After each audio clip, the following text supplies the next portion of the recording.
have a Honda EU2000i generator.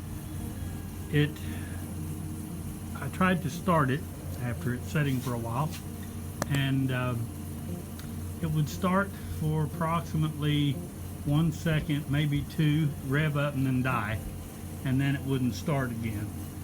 I suspected the oil switch, I suspected the kill switch, I suspected the fuel, the carburetor. Everything that I read basically said that, and videos that I watched said that there was a carburetor problem. So I purchased a new carburetor and put it on, did the same thing, started for 1, maybe 2 seconds and died. I started digging in, did some more reading.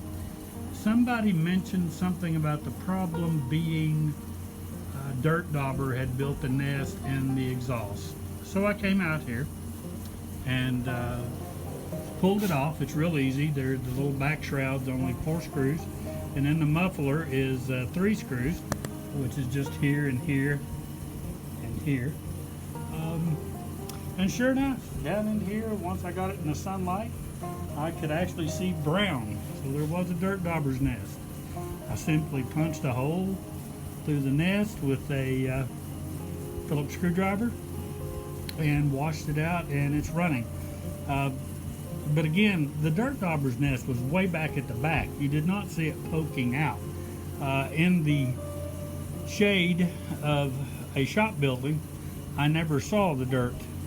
I had to actually get it in the sun, bright sun, before I could see it. It's pretty deep down in there. So don't just glance. Get a flashlight and look. If this happens to you, this has caused me many hours of work.